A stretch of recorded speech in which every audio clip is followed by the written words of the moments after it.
Hey everyone, it's Pearlescent Toys, back in today's video with another Marvel Legends action figure review, and today we're looking at Iron Man from the Secret Wars wave. Here's a look at the back of the box with a bio. The invincible Iron Man helps the Avengers navigate the Beyonders gladiatorial contest, all while harboring a secret about his identity. Alright, but without further ado, let's get into the review. We should all be familiar with like the proportions at this point. Still though, I did want to take a look at this figure, see if it introduces anything new, and right off the bat, it does. Pinless knees and some pinless arms. I don't know how it's coming across on camera, if it's like super bright. It's like that in person. It is very, very vibrant. I just love vibrancy in the collection. This figure is easily going to stand out among a sea of other Avengers, and that's what I love so much. I really love the retro aesthetic. But yeah, those pinless knees and pinless elbows, really the only new things. First up, these boots. Love all the segments going down, and I especially love how it like curves right here at the ankle going down to the foot. Some peg holes at the bottom of the feet, no detail. They have the segments on the actual ankle joint, so it moves up, down, and you don't lose any of that detail. Oh, well, maybe on the front. And it's capped off with this big hole rim going all the way around. And just like Steve Rogers, he also has some tree trunks for legs. Look at these. And I do like the musculature right here. Again, the yellow, I absolutely adore it. The bright, bright yellow.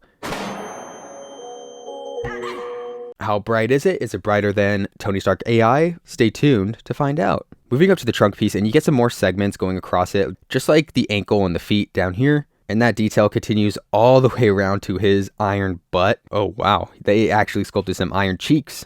You have his discs right here. And then we move up to the torso, and I really do want to say that there is like some shadowing right there between the abs. Ooh, and we have a point of controversy right here. A lot of people took issue with Hasbro giving him the blue arc reactor. Not entirely accurate to like his original depictions in this armor. Usually it was like yellow or white. Nonetheless, I think it looks really good. There is a bit of white right there. You could see just adding some more depth to the actual arc reactor. And you get these little nodes off to the side right here, and they are painted in blue as well. Separate pieces actually. That's pretty cool.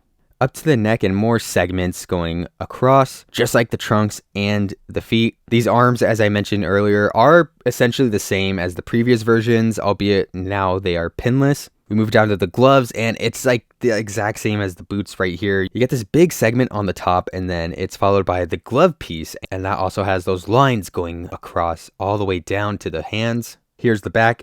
There definitely is some shading in between this crevice right here. It just looks so much darker.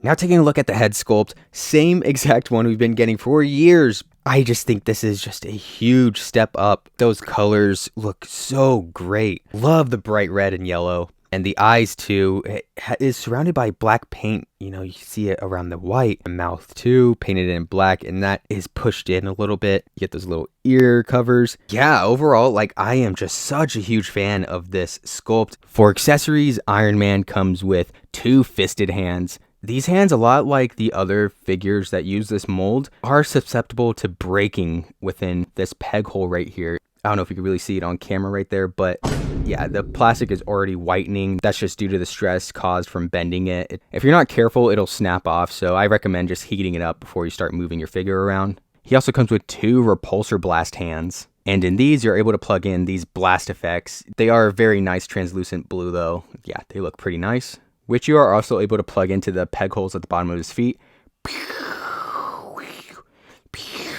He also comes with these smoke effects that also plug into the peg holes. These ones are blackened for that smoky effect, and yeah, they look great. Those pieces also plug into the peg holes at the bottom of the feet, giving you an Iron Man that looks like he needs to get an oil change. He also comes with this open C-grip hand, which he is able to hold his blaster with. Love the sculpt of this, very militarized.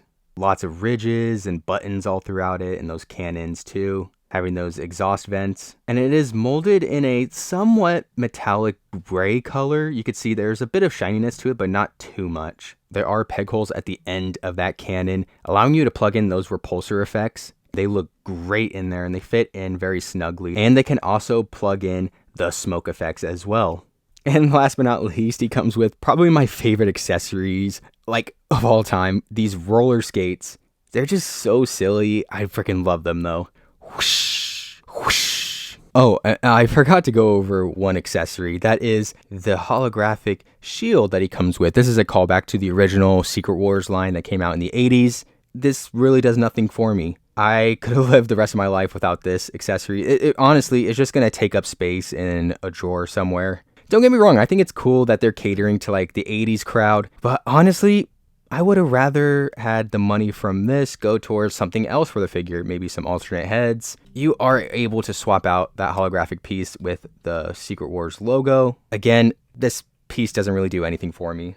All right, now let's go over the articulation. Starting with the head, it is able to look up this much and is able to look down that much. Really no pivot at all, but he does have side-to-side movement. His arm is able to move up this much. He has rotation at the shoulder, an upper bicep swivel, a double jointed elbow that's able to bend in this much, and your standard wrist hinge allowing his hand to move up, down, and all the way around. With his ab crunch, he's able to bend this far back and bend this far forward, a waist swivel allowing his body to move side to side, and he's able to move his leg up this much, go out to the side that much, and go back not really at all. He has upper thigh rotation and a double jointed knee that's able to bend back this much. He has upper calf rotation, and his foot is able to move this far down, this far up, and he of course has some ooh, boo. Before we move on to the size comparisons, I wanted to bring in some Iron Man figures from the past. We have the 80th anniversary and the Tony Stark AI. And yeah, it's like pretty much the same exact figure except for those pinless legs and arms.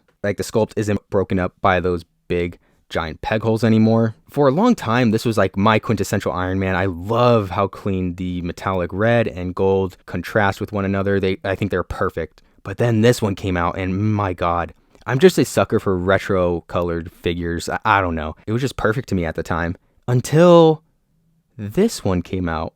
It's just so much brighter than the AI figure. It's hard not to like this one even more as like a retro inspired Iron Man than Tony Stark AI. I'm still keeping all of these figures in the collection. I'm not getting rid of any of them anytime soon. But this just might be my Iron Man Prime. Now going over size comparisons, here is Iron Man next to Captain America and the Beyonder, Titania and Kang the Conqueror, Ultron and Enchantress, Molecule Man and Doctor Doom, Spider-Man and Captain Marvel, Cyclops and Nightcrawler, Hulk and Thor, the Human Torch and The Thing, Mr. Fantastic and Invisible Woman, Deadpool and Hydra Bob, Deadpool and Hydra Bob, Darwin and Morbius, and finally Jeff the Landshark and Spider-Ham. Alright, time for my final rating and my overall thoughts. I think I'm going to give Iron Man here a final rating of 9 out of 10. Admittedly, not the perfect action figure. However, he is just so much fun to pose around. I've been having a blast posing him and playing with him off camera. I think the accessories do a lot to help me feel that way. He is just so versatile. He comes with so many hands, that blaster, those roller skates, an all-time great accessory, really. That shield I could have done without, but I understand there's like some boomers who will get a kick out of it. Of course, there are some areas that Hasbro could have improved. Articulation for one. He is able to move a lot, not a whole ton though. And also the stiffness of the figure overall. Like I always feel like I'm going to break him whenever I'm like posing him around too much. But he is fun nonetheless, so 9 out of 10. But yeah, that'll do for today's video. I hope you guys enjoyed. Comment down below what you thought about the figure. I'd love to see you guys' opinions. And while you're at it, like and subscribe, share with a friend. Anything you can do to support the channel will be greatly appreciated. And with that, I will see you in the next one. Bye.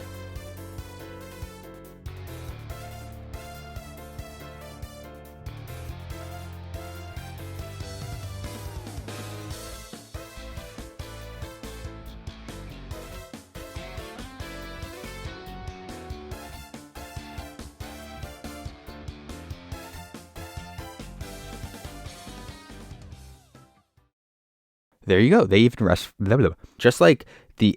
And then we move up to. Blah, blah, blah. Oops.